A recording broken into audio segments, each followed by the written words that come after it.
39 words. Mark first chapter 38, 39 words.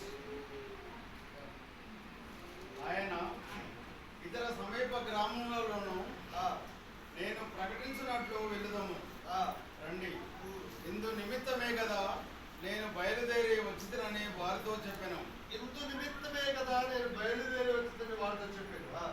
ఆయన గలిలయ యందంతటా వారి సమాజ మందిరములో ప్రవేశించుచు దయ్యములను వెళ్ళగొట్టుచు దేవుడి వాక్యమును దీవించును గాక. ప్రార్థన చేసుకుందాం. స్తోత్రం రాజా, స్తుతి పరిశుద్ధ మహోన్నతుడ కృపగల దేవా, గొప్ప దేవా, నీకే వేలాది కృతజ్ఞతలు వందనాలయ్యా. దేవా, ఈ సంఘం ఇచ్చినందుకు నీకు వందనాలు యేసయ్యా. మరి ఆదివారం దేవా మేమందరం కూడి దేవా ఈ పాదసన్నిధిలో చేరి దేవా ప్రార్థిస్తున్నాం, నేను ఆరాధిస్తున్నారా దేవా. యేసే తండ్రి, నీ దయగల హస్తము దేవా మా పైన ఉంచిన రాజా. ఇక్కడ పరిశుద్ధ ఆత్మతో దేవా యేసే తండ్రి మాట్లాడుతున్న పాస్టర్ అంకుల్ నింపుతున్నా రాజా దేవా. మరి అంకుల్ ద్వారా దేవా యేసే తండ్రి మాట్లాడిన రాజా దేవా యేసే తండ్రి. మరి నీ వాక్యము దేవా సూటిగా మా హృదయాల్లో దేవా యేసే తండ్రి చేరుకోవాలి నా రాజా దేవా. దాని అనుసరంగా మేము జీవించాలి నా రాజా దేవా. స్తోత్రం దేవా. దేవా వాక్యం ద్వారా ఇవాళ మాతో మాట్లాడిన రాజా, మాకు సమాధానం దయచేయన రాజా. స్తోత్రం దేవా యేసయ్యా. మరి విన్న వాక్యంలో దేవా యేసే తండ్రి దేవా మేము పాటించడం దేవా యేసే తండ్రి సహాయం దయచే దేవా. దయగల హృదయం, గుర్తించుకోగల హృదయం దేవా ప్రతి ఒక్కరికి దయచేయన రాజా దేవా. నువ్వే తోడుగా ఉండి దేవా వాక్యంతో మాతో మాట్లాడమని నజరేయుడైన యేసు పరిశుద్ధ నామములో ప్రార్థించి వేడుకుంటున్నాం తండ్రి. ఆమేన్. ఈరోజు అంశం ఏంటిదంటే నీ జీవితంలో శ్రమల తుఫానులు ఎందుకు వస్తున్నాయి అనే అంశం. ప్రతి క్రైస్తవ జీవితంలో ఏమొస్తుంది? శ్రమలు. ఎలాంటి శ్రమలు? తుఫాను లాంటి శ్రమలు ఎందుకు వస్తున్నాయి? మందిరానికి వెళ్తున్నావు, బైబిల్ చదువుతున్నావు, ప్రార్థన చేస్తున్నావు, అయినా నీ జీవితంలో శ్రమలు ఎందుకు వస్తున్నాయి? నీకు ఎందుకు విజయం రావడం లేదు? అది అంశం. అది అంశం. 3 విషయాలు మనం తెలుసుకుందాం. శ్రమలు మన జీవితంలో ఎందుకు వస్తున్నాయి? శ్రమలు ఎందుకు వస్తాయంటే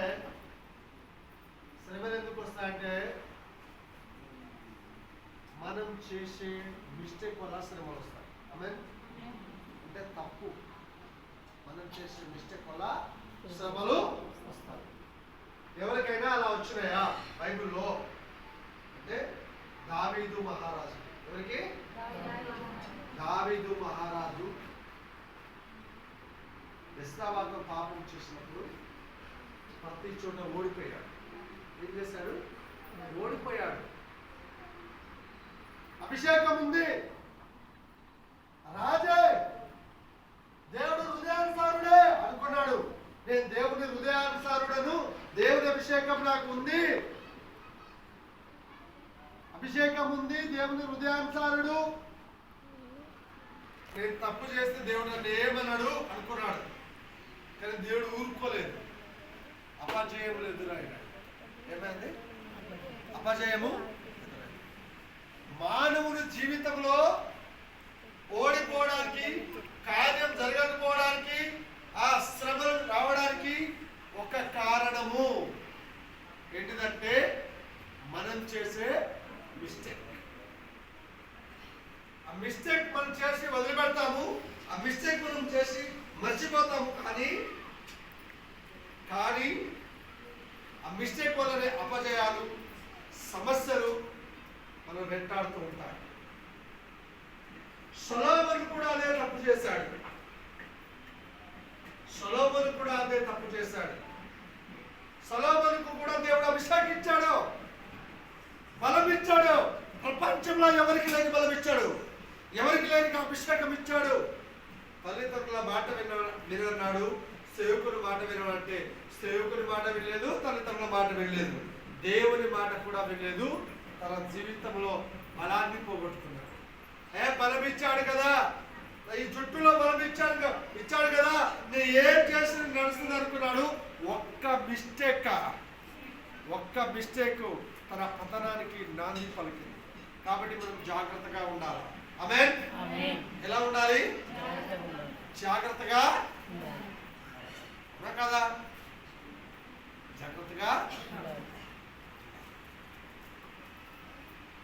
జాగ్రత్తగా ఉండాలి. జాగ్రత్తగా ఉండాలి. దేవుడు దేవుడు దేవుడు మన జీవితంలో శ్రమలు అనే తుఫాను రావడానికి ఈ కారణం.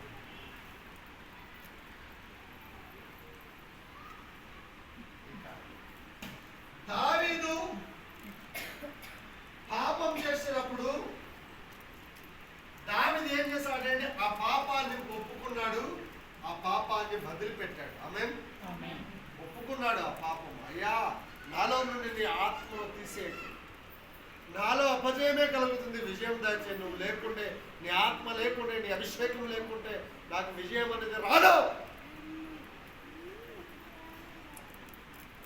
నన్ను కరుణించు అయ్యా, నన్ను కరుణించు. కరుణ కావాలి. ఏం కావాలి? దేవుని కరుణ మనకి.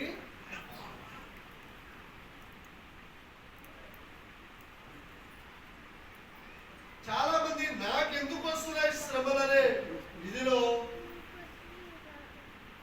51వ కీర్తన 31వ కీర్తన మీరు చదవండి. ఆ రెండు కీర్తనలు కూడా కరుణ గురించి, పాప క్షమాపణ గురించి. పాపము క్షమించబడాలి, పాపాన్ని ఒప్పుకోవాలి. 51వ కీర్తనలో మొత్తం చదవండి, 31వ కీర్తన చదవండి.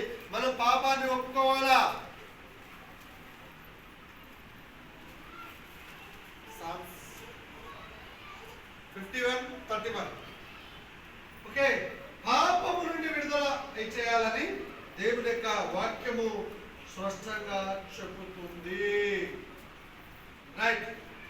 దేవుడు మన జీవితంలో శ్రమలు ఎందుకు అనుమతిస్తాడంటే, శ్రమలు అనుమతి లేకపోతే మనల్ని సరి చేయడానికి. ఆమేన్. ఏం చేయడానికి? శ్రమ ఎందుకు వస్తుందంటే సరి చేయడానికి వస్తుంది. ఆ దావీదుకు శ్రమ వచ్చింది, పడిపోయాడు, దెబ్బ కొట్టి సరి చేశాడు. ఆమేన్. ఏం చేశాడు? దెబ్బ కొట్టి సరి చేశాడు.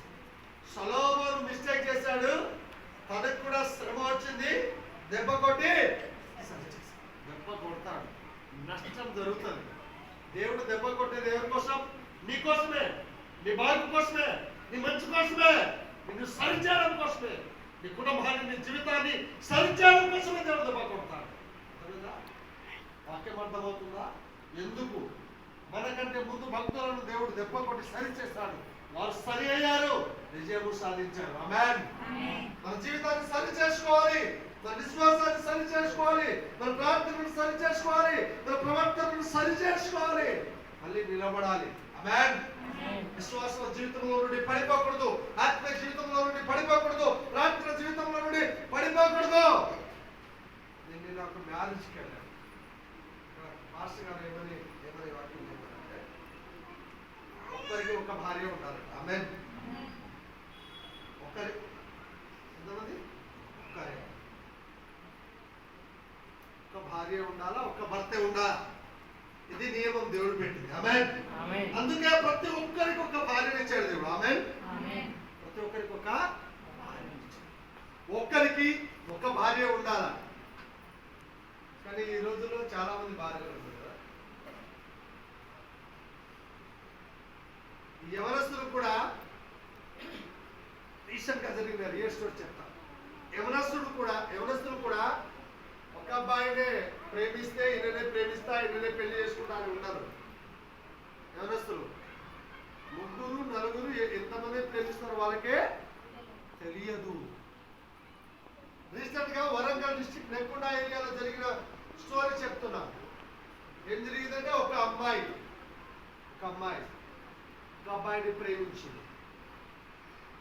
ప్రేమించిన అమ్మాయి ఆయన తీసుకొని బయటికి వెళ్ళిపోయినటువంటి అమ్మాయి తల్లిదండ్రులు పట్టించుకొని కేసు పెట్టి మళ్ళీ తీసుకొని ఇంటికి వచ్చారు. పండగ చేస్తున్న మరి పిలిపించారు, ఇంటికి వచ్చారు. ఇక ఈ అబ్బాయి ఏం చేశాడంటే, నేను ప్రేమించి తీసుకెళ్లిన అమ్మాయి నాకు ఎక్కడ దూరం అయిపోతుందో, ఎక్కడ వీళ్ళు ఇంటికాడే ఉండిపోతుందని ఆ అబ్బాయి ఏం చేశాడంటే ఆ తల్లి తండ్రులు పండుకున్న స్థలానికి వెళ్ళి తల్లిని తండ్రిని ఇద్దరిని నరికి చంపేశాడు. కుటుంబాన్ని ఈ అమ్మాయి 2 చేతులు నరికేశాడు. తల్లిదండ్రులను చంపేశాడు. ఎవరి బిడ్డలు జాగ్రత్తగా ఉండాలా?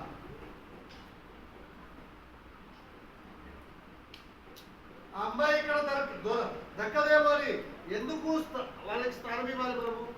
అమ్మాయి అవకాశం ఇచ్చింది కాబట్టి అబ్బాయి వచ్చాడు కదా. అబ్బాయి అవకాశం ఇస్తే కదా అబ్బాయి వచ్చేది. అబ్బాయి అవకాశం ఇస్తే కదా అబ్బాయి వచ్చేది కదా. ఎందుకు అవకాశం ఇచ్చింది? అవకాశం ఇచ్చింది కాబట్టి వచ్చాడు కాబట్టి ఆ అవకాశము అమ్మాయి ఇక్కడ దక్కదేమని ఇద్దరిని నిద్రపోతున్న 1 గంట సమయంలో ఊరు ఉన్న సమయంలో ఇద్దరిని తల్లిదండ్రులు నరికి చంపేశారు. ఈరోజు సమాజం ఇలా జరుగుతుంది. జాగ్రత్తగా ఉండాలి. యవన బిడ్డలు జాగ్రత్తగా ఉండాలి. యవనస్తులను బట్టి తల్లిదండ్రులను నరికేసే కాలాల్లో ఉన్నాము. ప్రేమ అని ఎంట పడితే ఆ ప్రేమ ఒకసారి పిచ్చిదైపోయి సంసోద్ అదే చేశాడు కదా, అందంగా కనబడుతుంది అని చెప్పి వద్దు అని తల్లిదండ్రులు బతుకున్నారు. వద్దు అని దేవుడు చెప్పాడు, వారించాడు. కానీ చాలా అందంగా ఉంది కానీ వేస్ట్ ఏం లాభం? చాలా మంది అందమైన భర్త కావాలా, అందమైన అమ్మాయి కావాలా? హల్లెలూయా. అర్థమైందా? అందము మోసకరమని వాక్యము చెప్తుంది. మీరు మీ జీవితాలలో వేరే వ్యక్తికి చోటు ఇవ్వకండి. హల్లెలూయా. ఈ సొలొమోను సంసోను అలా చోటిచ్చి అన్ని పోగొట్టుకున్నాడు. వాడు దయచేసి జాగ్రత్తగా ఉండాలని చెప్తున్నారు. యవన బిడ్డలు చాలా జాగ్రత్తగా ఉండాలి. మొదటి దినవృత్తాంతములు 18వ అధ్యాయము 6వ వచనం. మొదటి దినవృత్తాంతములు 18వ అధ్యాయము 6వ వచనం. తొందరగా చదవాలి.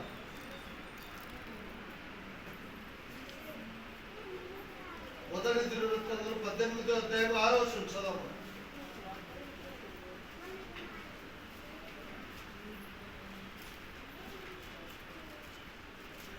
దాడుతున్నప్పుడు సమయంలో అహస్యము పుట్టించుమని తెలుసుకునేటప్పుడు మనలను అమోనీయులను అవమానహారమును నుండి 18:6 మొదటి దినవృత్తాంతం. దావీదు దమస్కులో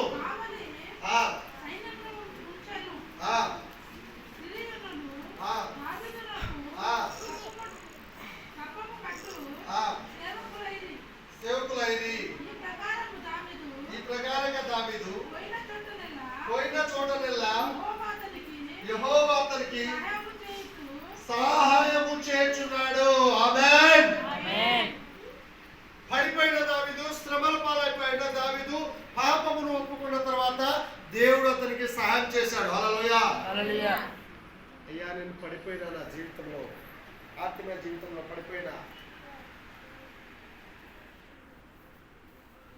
విశ్వాస జీవితంలో పడిపోయినా.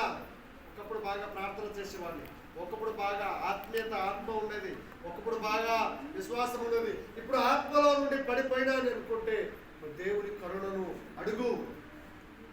దేవుని కరుణను అడుగు. దేవుడు నిన్ను కరుణించబోతున్నాడు. ఆమేన్. ఆమేన్. దేవుడు నీకు సహాయం చేయబోతున్నాడు. హల్లెలూయా. దేవుడు నీకు సహాయము చేయబోతున్నాడు. దేవుడు నీకు సహాయం చేయబోతున్నాడు. ఆమేన్. దావీదు పోయిన చోటనెల్లా దేవుడు సహాయం చేశాడు. హల్లెలూయా. నువ్వు దేవుని యందు విశ్వాసం ఉంచిన బిడ్డవైతే, నువ్వు దేవుని ప్రార్థించే బిడ్డవైతే, నువ్వు ఎక్కడ పోతే దేవుడు అక్కడ నీకు సహాయంగా ఉంటాడు. ఆమేన్. దేవుని సహాయం చాలా అవసరం. మనుషులు మోసం చేస్తారు, దేవుడిని మోసం చేయడు. ఆమేన్. ఎవరి సహాయం కావాలి? చెప్పండి పక్కన దేవుని సహాయం కావాలి. అశోక్ అన్న చెప్పు, దేవుని సహాయం కావాలి. హల్లెలూయా హల్లెలూయా. అశోక్ అన్న వింటున్నావా? విజయం కావాలి, దేవుని సహాయం కావాలి.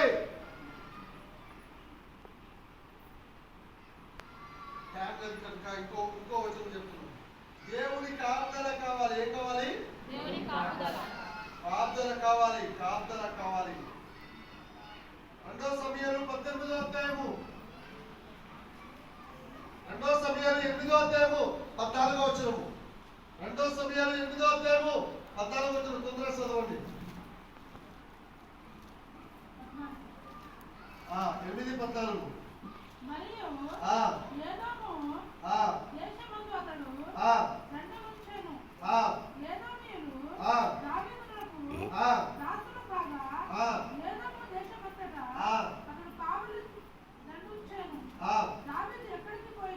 దావీదు ఎక్కడికి పోయినను యెహోవా అతనిని కాపాడుచుండెను. ఆమేన్. చేతులను గట్టిగా చప్పట్లు కొట్టండి. గట్టిగా 3 సార్లు హల్లెలూయా చెప్పండి. హల్లెలూయా హల్లెలూయా. దావీదు ఎక్కడ పోతే అక్కడే దేవుడు ఏం చేశాడు? కాపాడాడు. ఆమేన్. దేవుడు నిన్ను, నీ కుటుంబాన్ని, నీ పిల్లలను, నీ భర్తను, ఎక్కడ ఉన్న వాళ్ళని కాపాడును కాక. నీ కుటుంబాన్ని కాపాడును కాక. నీ పిల్లలను కాపాడును కాక. నీ బంధువులను కాపాడును కాక. నీ స్నేహితులను కాపాడును కాక. నీ భర్తను కాపాడును కాక. దేవుడు కాపాడే దేవుడు. ఏ దేవుడు? దావీదును దేవుడు కాపాడిండు. ఆమేన్. సౌలు చాలా సార్లు చంపాలనుకున్నాడు. మన బంధువులు, మన స్నేహితులు కూడా చాలా సార్లు ఏమంటాడు? చంపాలనుకుంటారు మనల్ని. నేనైతే ఇట్లీస్ట్ లో ఉన్నా. చంపడానికి మొదటి ప్లేస్ లో నేనే ఉన్నా. చంపుతారేమో తెలియదు. ఎవరు చంపుతారంటే దగ్గర ఉంటేనే ఈయన సొంత మామనే, బిడ్డనిచ్చిన మామనే చంపడానికి సిద్ధమయ్యాడు. రమేష్ కథ కూడా అలాగే ఉంది. దావీదు కథ లెక్కన ఉంది. దావీదు లెక్కనే రాజు కావాలి. ఆమేన్. దావీదు లెక్క రాజు కావాలి. హల్లెలూయా హల్లెలూయా. దావీదు లెక్క ఏం కావాలి? రాజు కావాలి. రమేష్ దావీదు సొంత మామ ఏం చేయాలనుకున్నాడు? చంపాలనుకుంటున్నాడు. ఆమేన్. ఏం చేయాలనుకున్నాడు? చంపాలను.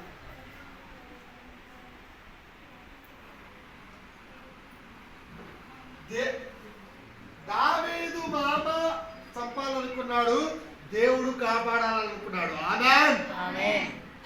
సాతాను నిన్ను చంపాలనుకుంటుందేమో, నీ బంధువులు నిన్ను చంపాలనుకుంటారేమో, కానీ దేవుడు నిన్ను కాపాడుతాడు. ఆమేన్.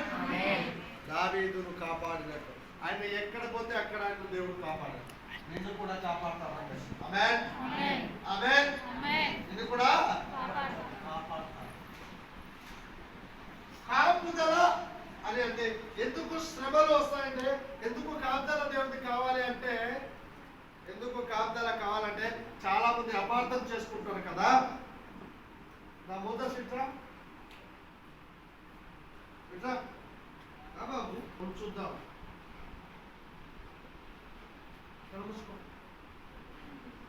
చెవులు వినపడము, కళ్ళు చెవులు వినపడము, కళ్ళు కనపడవు. అయితే ఈయన ఇలా వెళ్తూ ఉన్నాడు. వెహికల్ వస్తుంది కదా. వెహికల్ వస్తుంటే ఈయన ఇలా కొట్టి ఇలా తీసుకెళ్ళాలి. ఇలాగ ఉన్న ఇతన్ని ఇలా కొట్టి ఇలా తీసుకెళ్ళాలి. కళ్ళు కనపడము, చెవులు వినపడము, కానీ కొట్టి తీసుకెళ్ళాను కదా. కొట్టాను, అక్కడ నుండి స్నానం తీసుకెళ్ళాను. ఎందుకు తీసుకెళ్ళాను, ఎందుకు కొట్టానంటే ఈయన కోసమే. ఒకవేళ నేను కొట్టి బయటికి తీసుకెళ్ళకపోతే ఈయన ఏమై ఉండేవాడు? చనిపోయేవాడు, యాక్సిడెంట్ అయ్యేది. కాబట్టి దేవుడు కొన్ని సాధనలు ఎందుకు అనుమతిస్తాడు, ఎందుకు ఇచ్చేస్తాడు, కాపుదలు ఇస్తాడంటే ఇలా కొట్టి బయటికి తీసుకెళ్తాడు. ఆమేన్. నిన్ను బలపరచడానికే, నిన్ను బాగు చేయడానికే శ్రమల ద్వారా కొన్నిసార్లు మన జీవితంలో ఇలా వస్తుంది. హల్లెలూయా. ఇది కాపుదల. దావీదుకు ఆ 2 సమూయేలు 8:16 ప్రకారంగా పోయిన చోట దేవుని యొక్క కాపుదల ఉంది. మూడో విషయం చూడండి, మొదటి దినవృత్తాంతాలు 18:13. అమ్మమ్మ తొందరగా చదువున్నారా? దొరికిందా? మొదటి దినవృత్తాంతాలు 18:13. మొదటి దినవృత్తాంతంలో దొరికిందా? దావీదు ఏదెములో కావలి సైన్యమును ఇచ్చాను. ఎదోమీయులందరూ అతన్ని సేవకులైరి. దావీదు పోయిన చోటల్లా యెహోవా అతన్ని రక్షించెను. యెహోవా అతన్ని రక్షించెను. ఆమేన్. పక్కన ఉన్నది చెప్పండి. దావీదు పోయిన చోటల్లా దేవుడు రక్షించాడు. నేను పోయిన చోటల్లా దేవుడు నన్ను రక్షిస్తాడు. ఆమేన్. దేవుడు నన్ను రక్షిస్తాడు. పక్కన చెప్పు, దేవుడు నన్ను రక్షిస్తాడు. దేవుడు నిన్ను రక్షిస్తాడు. నన్ను రక్షిస్తాడు. నిన్ను రక్షిస్తాడు. హల్లెలూయా, హల్లెలూయా. ఇది వాక్యం చాలా ఉంది. నేను ఈ వాక్యం ప్రిపేర్ అయినా, నేను ఇది వచ్చే వారం చెప్తాను. కానీ దేవుడు ఇక్కడ నిలబడినప్పుడు నేను కొన్ని వాక్యాలు నాకు దేవుడు చెప్పాలని చెప్పడానికి చెప్తాను. అంతా నాకే వీళ్ళు ఎవ్వరు మాట్లాడవద్దు. హల్లెలూయా, హల్లెలూయా. 3 విషయాలు. పోయిన చోటలా కాపాడాడు, పోయిన చోటలా సహాయం చేశాడు, పోయిన చోటలా రక్షణ ఇచ్చాడు. ఆమేన్, ఆమేన్. సహాయం చేశాడు, కాపాడాడు, రక్షించాడు. దేవుడు సహాయం చేస్తాడు, కాపాడుతాడు, రక్షిస్తాడు. ఆమేన్, ఆమేన్. పోయిన వారం ఏ వాక్యం నేర్చుకున్నామని చెప్పాలి. అప్పుడు ఏ వాక్యం నేర్చుకున్నాము చెప్పాలి. హల్లెలూయా. ఏ వాక్యం నేర్చుకున్నారు చెప్పండి. ఏ వాక్యము? ఈ వాక్యంను విని పద్మ సువార్త చెప్పిందండి. ఆమేన్. పెట్టిన వ్యక్తి పద్మ రక్షించాడు. దేవుడు నిన్ను ఎందుకు సృజించాడంటే సువార్త చెప్పడానికే సృజించాడు. నేను సృజించడానికి కారణము ఆయనను ఆరాధించడానికి, ఆయనను స్తుతించడానికి, ఆయన పని చేయడానికి, ఆయన సువార్త చెప్పడానికే నేను పుట్టించాడు. నేను ఎందుకు పుట్టాడో అని ఆలోచన చేస్తున్నారు కదా చాలా మంది. నేను పుట్టడం వేసి చనిపోతే అని అయిపోతుంది అనుకుంటారు చాలా మంది. చాలా మంది నేను ఎందుకు పుట్టినానో నాకు అర్థం కావడం లేదు అనుకుంటారు. దేవుని కోసం పుట్టావు. ఆమేన్. దేవుని ఆరాధించడానికి పుట్టించాడు. దేవుని పని కొరకు పుట్టించాడు. దేవుని సేవ కొరకు నిన్ను పుట్టించాడు. నువ్వు దేవుని బిడ్డవే. ఎప్పుడు తక్కువ అంచనా లేదు. నేను ఎవరి కోసం బ్రతకాలంటారు చాలా మంది. నువ్వు దేవుని కోసం బ్రతుకో. నిన్ను సృజించిన తండ్రి కోసం బ్రతుకు. నిన్ను కన్న వాళ్ళు దూరం చేశారు కావచ్చు,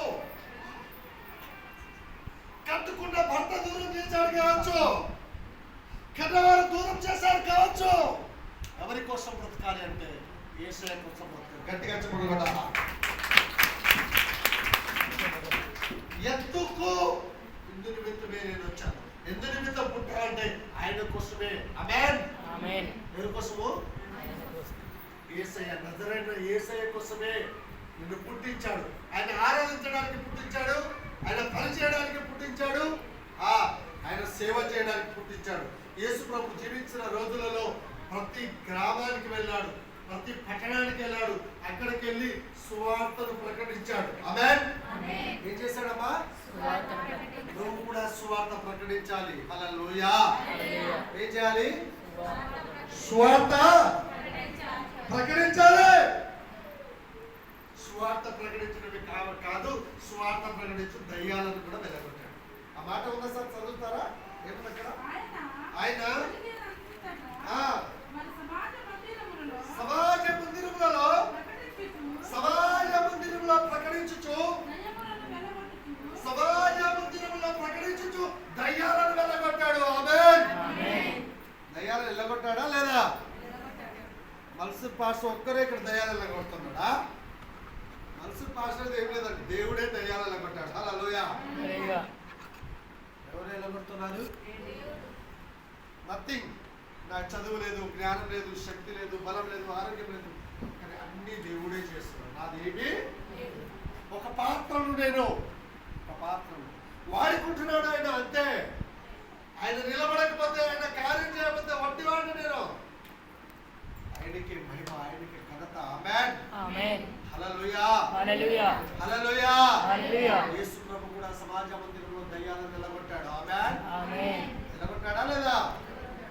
అందుకే ఈ రోజుల్లో మందిరాలలో కూడా దేవుడు కార్యాలు చేస్తున్నాడు. ఆ రోజు దేవుడు ఈ రోజు ఇంకా ఇంకా టకటక ఇందు నిమిత్తమే యోహాను సువార్త 17వ అధ్యాయం 20వ వచనం టకటక చదవాలి. శుభ చదువు. యోహాను సువార్త 17వ అధ్యాయం 20వ వచనం చదువు.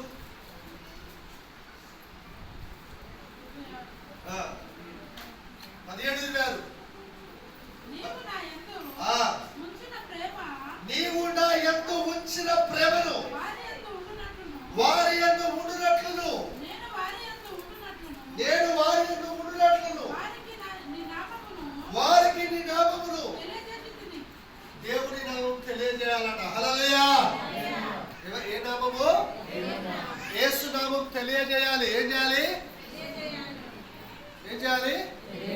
చాలా మందికి యేసు నామం తెలియదు, యేసు దేవుడు అని తెలియదు, యేసు రక్షకుడు అని తెలియదు, యేసు పాపాలు క్షమించే దేవుడు అని తెలియదు, యేసు ప్రభువు నమ్ముకుంటే పరలోకానికి వెళ్తామని తెలియదు. చాలా మందికి యేసు అంటే తెలియని వాళ్ళు ఉన్నారు. యేసు అంటే ఒక కులానికి, మతానికి, జాతికి చెందిన దేవుడు కాదు. యేసుక్రీస్తు అందరికీ దేవుడు. ఆమేన్. మత వ్యాప్తి చేయడానికి యేసు రాలేదు, మనిషిని మార్చడానికి రాలేదు, మనిషి యొక్క మనసును మార్చడానికి యేసయ్య వచ్చాడు. హల్లెలూయా. పాపిష్టి జీవితాన్ని మార్చడానికి యేసయ్య వచ్చాడు. ఎందుకు వచ్చాడు? పాపిష్టి జీవితం మార్చడానికి వచ్చాడు. పాపంలో నుండి విడిపించడానికి వచ్చాడు. శాపంలో నుండి విడిపించడానికి వచ్చాడు. ఈ నామము చాలా మందికి తెలియదు. దేవుని ప్రేమ చాలా మందికి తెలియదు. నువ్వు దేవుని ప్రేమను చాలా మందికి తెలియజేయాలి. ఆమేన్. యోహాను సువార్తలో ఈ మాట ఉంది కదా, ఎక్కడ ఉంది? యోహాను సువార్తలో 3:16 ఏముంది? దేవుడు లోకమును ఎంతో ప్రేమించెను, ఆయన ప్రేమను ప్రకటన చేయాలి, ఆయన నామమును ప్రకటన చేయాలి. మోషే అడుగుతున్నాడు, అయ్యా నీ పేరేంటిదని జనాలు అడిగితే ఏం చెప్పాలా? నేను ఉన్నవాడను. ఆమేన్. నేను నేనే అంటాడు. హల్లెలూయా. నేను నేనే. యేసు ప్రభు. యేసు అంటే రక్షకుడు, క్రీస్తు అంటే విషకుడు. అందరి పాపాలు కడగడానికి యేసయ్య ఇక్కడికి వచ్చాడు. ఆమేన్. ఆమేన్. కులం, మతం, జాతి, దేశం, వర్ణం ఏ తేడా లేదు. అందరూ పాపం చేసి దేవుడి దగ్గర నుంచి మహిమను పొందలేక పోచున్నారు. వారికి యేసు నామము తెలియని వారికి నువ్వు తెలియపరచాలి. ఆమేన్. 105వ కీర్తన మొదటి 2-3 వచనాలలో ఉంది. తొందరగా చదవాలి. 105వ కీర్తన 2-3 వచనాలు చదవండి తొందరగా. ఏం చేయాలి? 105 2-3 వచనాలు. ఆయనను గురించి పాడుడి, ఆయనను కీర్తించుడి, ఆయన ఆశ్చర్య కార్యములన్నిటిని గురించి సంభాషణ చేయుడి, ఆయన పరిశుద్ధ నామమును బట్టి అతిశయించుడి, యెహోవాను వెదుకువారు హృదయమందు సంతోషించుదురుగాక. హల్లెలూయా. ఆయన చేసిన కార్యాలను గురించి చెప్పాలట. అయ్యో బాగినప్పుడు చర్చికి పోయిన ఈ కార్యం జరిగింది. హల్లెలూయా. నా జీవితంలో ఈ కార్యం జరిగింది. ఆయన చేసిన కార్యం మరవవద్దు. ఆమేన్. మరవవద్దు. ఆ కార్యాల సంభాషణ చేయాలని అక్కడ వాక్యం ఉంది. యోహాను సువార్త 14వ అధ్యాయము 11-12 వచనాలలో, యోహాను సువార్త 14వ అధ్యాయం 11-12 వచనాలు. తండ్రి యందు నేనును నా యందు తండ్రియు ఉన్నామని నమ్మలే. లేదా యేసు ప్రభుని ఎలా నమ్మాలి? క్రియలను బట్టి నమ్మాలి, కార్యాలను బట్టి నమ్మమన్నాడు. వాక్యం చెప్పబడుతుంది, వాక్యం ద్వారా నువ్వు నమ్మకపోతే ఎలా నమ్మమన్నాడు? నేను క్రియలు చేస్తా, కార్యం చేస్తా, దాన్ని బట్టి అయినా నిన్ను నమ్మంటున్నాడు. చదువు. నేను తండ్రి యొద్దకు వెళ్తున్నాను, కనుక నేను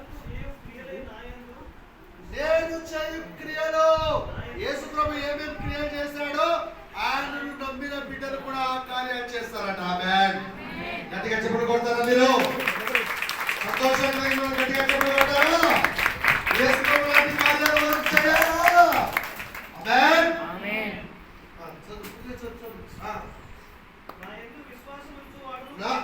నా యందు విశ్వాసముంచు వాడును చేయడు వాటికంటే గొప్ప కార్యాలు కూడా చేస్తారు. హల్లెలూయా. ఎంత గొప్ప భాగ్యం అండి. యేసు ప్రభు చేసిన కార్యాల కంటే గొప్ప కార్యాలు మనం చేయవచ్చు. దేవుని యందు విశ్వాసం చేయవచ్చు. ఆమేన్. ఆమేన్. పక్కన నుండి చెప్పు, దేవుని కంటే గొప్ప కార్యాలు మనం చేద్దాం గాక. హల్లెలూయా. యేసు కంటే గొప్ప కార్యాలు మనం చేద్దాం గాక. ఆమేన్. చేస్తావా? ఆశ ఉందా? యేసయ్య ఆయన విశ్వాసం చూడాలి, ఆయన కంటే గొప్ప కార్యాలు చేస్తామట. ఆమేన్. ఆమేన్. ఆమేన్. సువార్త ప్రకటించడమే కాదు, మనం కార్యాలు కూడా చేయాలని దేవుడు. ప్రతి విశ్వాసి ఇలా ఉండాలి అని దేవుని యొక్క వాక్యం చెప్తుంది. ప్రతి విశ్వాసి ఇలా ఉండాలని దేవుని యొక్క వాక్యం చెప్తుంది. అపొస్తలుల కార్యములు సమయం లేదు. మొదటి కొరింథీయులకు రాసిన పత్రిక 9వ అధ్యాయము 16వ వచనం. మొదటి కొరింథీయులకు రాసిన పత్రిక 9వ అధ్యాయం 16వ వచనం.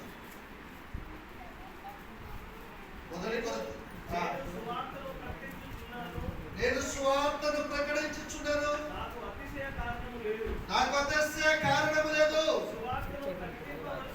సువార్త ప్రకటించవలసిన భారము నా మీద మోపబడి ఉంది. ఇక్కడ కూర్చున్న వాళ్ళ ప్రతి ఒక్కరి మీద దేవుడు చెప్తున్నాడు, ప్రతి ఒక్కరి సువార్త ప్రకటించే భారము మీ మీద కూడా ఉంది. పాస్టర్ మీదనే కాదు, పాస్టమ్మ మీదనే కాదు, అంజలి మీద కాదు, సుమర్ మీద కాదు, రమేష్ మీద కాదు, రాజు మీద కాదు, ఈ రమేష్ అన్న మీద కాదు, ఒక్కరి మీద కాదు, ఒక రాముల అన్న మీద కాదు. హల్లెలూయా. భారము ప్రతి ఒక్కరి మీద ఉంది. స్వీటి సువార్త ప్రకటిస్తుంది. అక్క సువార్త ప్రకటించాలి. మనం ప్రకటించే భారం ప్రతి ఒక్కరి మీద ఉందని దేవుడు గుర్తు చేస్తున్నాడు.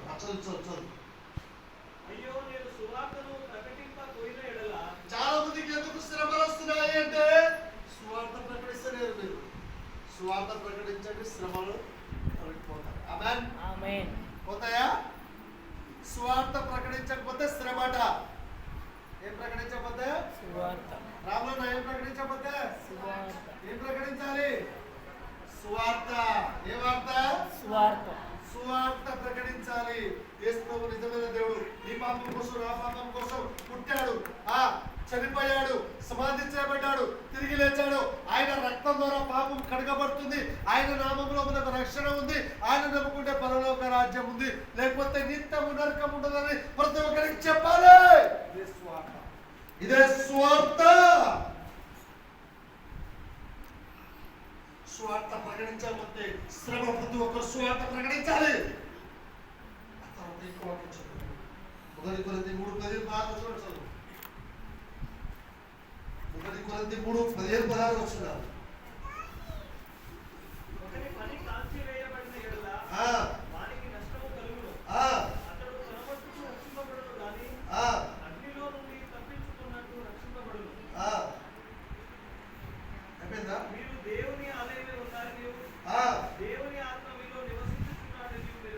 మీరే దేవుని ఆలయం అంట. ఆమేన్. మీలో ఏ ఆత్మ ఉంది? ఏ ఆత్మ? ఏ ఆత్మ? మీలో ఏ ఆత్మ ఉంది? ఆత్మ లేనివాడు నా వాడు కాదు. మీలో ఏముండాలి? ఆత్మ ఉండాలి. హల్లెలూయా. హల్లెలూయా. ఏముండాలమ్మా? ఏ ఆత్మ ఉండాలి? దేవుని ఆత్మ ఉండాలా? మనమే దేవుని ఆలయం అట. మనలో దేవుని ఆత్మ ఉండాలా? ఎవరైనా దేవుని ఆలయాన్ని పాడు చేస్తే, దేవుని ఆలయాన్ని పాడు చేస్తే, పాడు చేయాలని ఆలోచన వస్తే, దేవుని సంఘాన్ని పాడు చేస్తే దేవుడు వాడిని పాడు చేశారు. ఎవరైనా సరే, ఎంత కొమ్ము తిరిగిన వాడైనా సరే, ఎవరైనా సరే దేవుని సంఘాన్ని పాడు చేయాలని చూశారో వాడు పాడైపోతాడు. అంతే. దేవుడు సహాయం చేస్తే పరలోకంలో భూలోకంలో నూరంతర ఆశీర్వాదాలు కలుగుతాయి. ఆమేన్. తరతరాల వరకు దీవెనలు వస్తాయి. హల్లెలూయా. ఎలాంటి విశ్వాసం కావాలో తెలుసా నువ్వు? ఎలాంటి విశ్వాసం కావాలో తెలుసా నీకు? అబ్రహాము లాంటి విశ్వాసం కావాలి. ఆమేన్. ఆమేన్. ఆమేన్. ఆమేన్. ఈ శ్రమలు నీ జీవితంలో కాదు, అబ్రహాం జీవితంలో కూడా వచ్చినాయి. అబ్రహాం జీవితంలో కూడా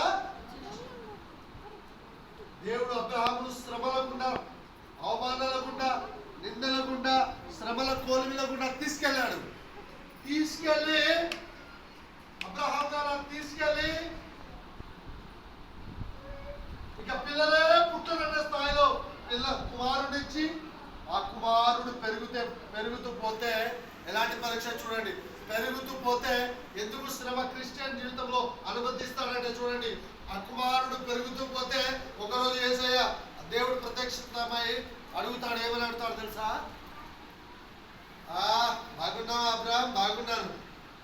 అబ్బాయి బాగున్నాడా? బాగున్నాడు. అయితే ఏం చేయాలి తెలుసా? అశోకనా ఏం చేయాలి తెలుసా? చెప్పు చూడు. ఏం చేయాలి?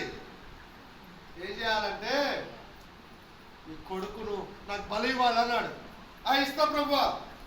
బలి ఇవ్వని ఎవరిని ఇవ్వాలో తెలుసా? నీకు ఇచ్చిన ఏకైక కొడుకు ఆ కుమారుడికి నాకు ఇస్తా ప్రభువా.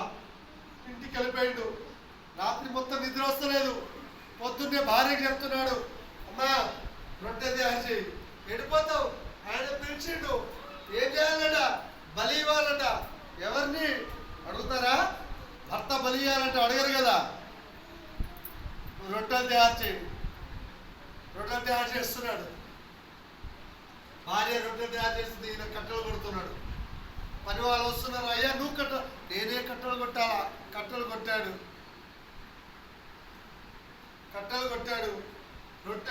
రొట్టెలు సిద్ధం చేసుకుంటాడు. పర్వతం మీదకి వెళ్తున్నాడు. ఒక్కడే కొడుకు లేక పుట్టాడు. 100 సంవత్సరాల్లో పుట్టాడు. ఒక్కడే కొడుకు. ఏమని అడుగుతున్నాడు తెలుసా? ఈయన నాకు బలి కావాలి. చూస్తావా?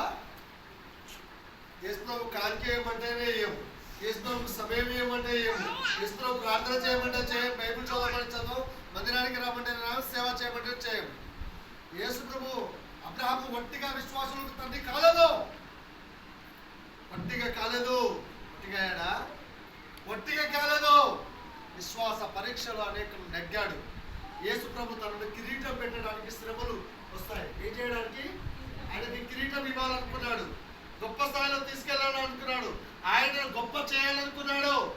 అంతకుముందు మొత్తం ముళ్ళే. ఆయన జీవితం మొత్తం ముళ్ళే. తన కిరీటం ఇవ్వాలనుకున్నాడు కాబట్టి ఆ కుమారుడిని తీసుకెళ్ళి వెళ్ళిపోయాడు. కొండ దగ్గరికి వస్తుంది. ఈ యొక్క దీన్ని మోయమన్నాడు. మోస్తూ ఉన్నాడు. ఏం చేస్తున్నాడు? మోస్తూ ఉన్నాడు. అయ్యా నా చేత మోపిస్తున్నా. ఏం సంగతి? బలి ఇవ్వాలి. ఎవరిని? నిన్నే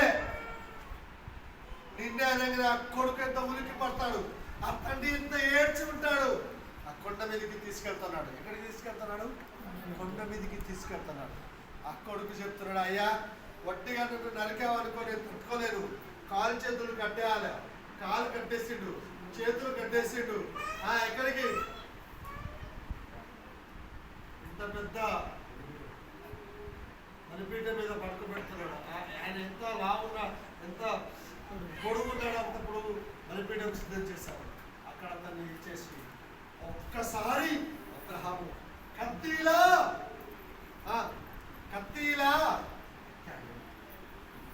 కత్తి ఎత్తగనే ఒక స్వరం వినబడింది. ఆపేమన్నాడు. గట్టిగా చెప్పండి. కత్తి ఎంత వరకు చూశాడు. కత్తి ఎత్తగానే అబ్రహామాని పిలుపు వచ్చేసింది. ఆపేసాయి. ఇప్పుడు నీకు ఎంత గొప్ప పేరు తెలుసా? ఎంత గొప్ప కిరీటమో తెలుసా? నీ కుమారునికి బదులు నేను పొటేళ్లను సిద్ధం చేసిన. నీ కుమారుడు బయకాల్సిన అవసరం లేదు. పొటేళ్లను ఇచ్చి ఏం చేశాడు తెలుసా? ఇప్పుడు విశ్వాసులకు అందరికీ మీకు తండ్రి అని చెప్పగలుగుతారా? తండ్రి అని అబ్రహాంకు మట్టిగా పేరు వచ్చిందా? కిరీటం మట్టిగా వచ్చిందా? ఎన్నో శ్రమలు, ఎన్నో నిందలు, ఎన్నో భార్య ద్వారా, పిల్లలు లేరు, ఆస్తి ఉంది, ఎన్నో ఎక్కడికి వెళ్ళమంటే ఎక్కడికి వెళ్ళాలో తెలియదు, ఎక్కడికి వెళ్ళమంటే అక్కడికి వెళ్ళాడు. ఏం చేయమంటే అది చేశాడు, ఏం చేయమంటే అది చేశాడు. ప్రాణమైన దేవుని కోసం తన కుమారుడన ఇవ్వడానికి సిద్ధపడ్డాడు. హల్లెలూయా. అర్థమైన గట్టిగా చెప్పలు కొట్టండి. జీవితం మీద నీ జీవితంలో శ్రమలు వస్తున్నాయి. ఆమేన్. ఎందుకు వస్తున్నాయి? ఏమిస్తాడు? కిరీటం. ఆమేన్. ముందుకొచ్చాడు. కిరీటం ఇవ్వడానికి యేసయ్య చేస్తున్నాడు. అబ్రహాముకు కిరీటం ఇచ్చాడు, ఆశీర్వాదం ఇచ్చాడు, కుమారుడు ఇచ్చాడు. అబ్రహాం కడుపులోనే పుట్టాడు, పుట్టి కార్యము చేశాడు. 1 కొరింథీ 15:16 ఒకటే వచనం చదువుకుంది. 1 కొరింథీ 3:15-16 వచనం చదివారా మీరు? 1 కొరింథీ 3వ అధ్యాయం చదివారా? 15 రైట్. 2 తిమోతి 2:2 వచనం ఒకటి చదువుదాం.